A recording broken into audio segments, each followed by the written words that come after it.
কিছু শিল্পী আছে ফাউল, যদিও তাদের নাম দিয়ে রাখে বাউল শিল্পী, আসলে তারা কি ফাউল, তারা কি ফাউল, বাউল না। এমন কিছু লোক আছে, এমন কিছু জায়গা আছে, পীরের খানকা আছে, যারা বলে নামাজ লাগে না। নাউজুবিল্লাহ বলবেন না? নামাজ লাগবে কি লাগবে না? এটা কি স্বাভাবিক না আল্লাহর কঠোর আইন? আল্লাহর কঠোর আইন। নামাজ ছাড়া কোনো ব্যক্তি মুমিন হইতে, আর জোরে বলেন, নামাজ ছাড়া কোনো ব্যক্তি মুমিন হইতে পারবে না।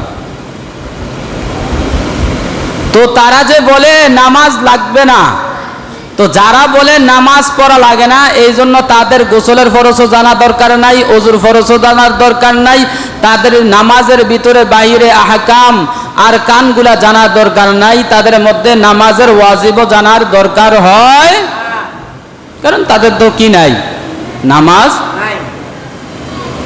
তো তাদেরকে জিজ্ঞেস করি, ভাই নামাজ নাই কোথায় পাইলা? কয় কোরআনে আছে। কোথায় আছে? আর জোরে বলেন, কোথায় আছে? কোরআনে আছে নামাজ। দলিল কি? কোরআনে আছে যে বলছো, দলিল কি? তো তারা বলে, ইয়া আইয়ুহাল্লাযীনা আমানু লা তাকরাবুস সালাহ। তারা বলে, ইয়া আইয়ুহাল্লাযীনা আমানু, হে ঈমানদারগণেরা, হে মুমিনেরা, লা তাকরাবুস সালাহ, তোমরা নামাজের দ্বারে কাছেও যেও না।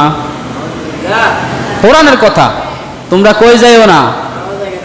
নামাজের দ্বারে কাছেও, নামাজের যাইও না, তোমরা সালাত পড়তে হবে না, তোমাদের সালাত নাই। তো এটা কিসের কোথায় আছে? কোরআনে। এটা হলো কোরআনের কিছু অংশ, কিছু। আল্লাহ বলেছেন নামাজের কাছে যাইও না, কি কারণে বলেছেন ওই কারণটা আমার জানা দরকার আছে না নাই? এক ব্যক্তি ঢাকার শহরে গেছে, যাইয়া হের পেশাবের ব্যাগ হইছে, কি হইছে? পেশাবের। তো ঢাকা শহরে যেমন তেমন জায়গায় তো আর প্রস্রাব করা জায়গা তো আছে নির্দিষ্ট, তো যেমন তেমন জায়গায় প্রস্রাব করা যায় না। তো দেয়ালের মধ্যে লেখা আছে, এখানে প্রস্রাব করিবেন না, করিবেন না, করিলে 50 টাকা জরিমানা, 2টা জুতার বাড়ি। দেওয়ালে লেখা আছে, এখানে প্রস্রাব করিবেন না, করিলে 50 টাকা, সাথে 2টা জুতার বাড়ি জরিমানা। এখন হ্যাঁ পড়ুনটাও তো বালা, ওই এনে যেমনে দলিল দিছে নামাজ লাগবে না, তো হ্যাঁ পড়তেছে এখানে প্রস্রাব করিবেন না, করিলে 50 টাকা জরিমানা। এখন হ্যাঁ কি বিপদে পড়ছে না? লেখছে করিবেন না, করিলে 50 টাকা জরিমানা। এখন হ্যাঁ পড়তেছে এখানে প্রস্রাব করিবেন না, করিলে 50 টাকা জরিমানা। এখন কয় আরে এখন তো আইয়া বিপদে পড়ছে, প্রস্রাবটা কইরেই লই। এখন প্রস্রাব করছে, দৌড়াইয়া দাঁড়ান আইছে, তুই এখন প্রস্রাব কর, দেওয়ালে তো লেখা দিছে। দেওয়ালে কি লেখছে? তো হ্যাঁ পড়া শোনায়, এখানে প্রস্রাব করিবেন না, করিলে 50 টাকা জরিমানা। কারে ব্যাক কল দাড়ি কমাও তো তোর বুঝতে হইব, কোন জায়গায় পড়াটা থামা লাগবো। এখানে লেখছে এখানে প্রস্রাব করিবেন না, করিলে 50 টাকা জরিমানা, তুই উল্টা ফরজকা। তো এরকম কিছু উল্টা ফরুন্না লোক আছে যে লা তাকরাবুস সালাহ, তোমরা নামাজের কাছে যাইও না, তোমরা নামাজ পড়িও না।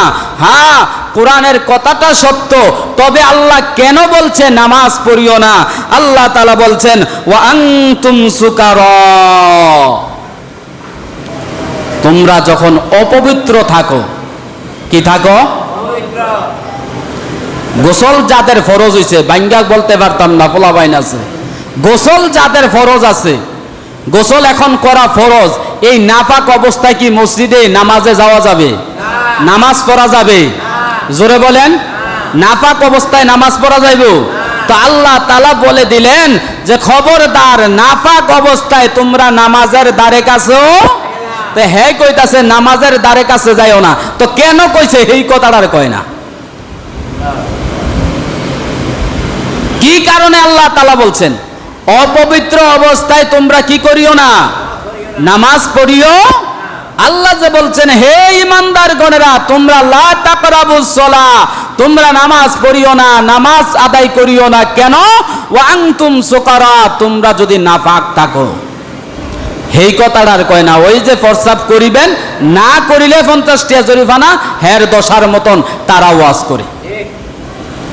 যারা বলে নামাজ লাগবে না, দলিল দেয়, আসলে এটা দলিল বুঝা দেয় না, না বুঝা দেয়, ফইরা দেয় না, না ফইরা দেয়। এই জন্য পবিত্র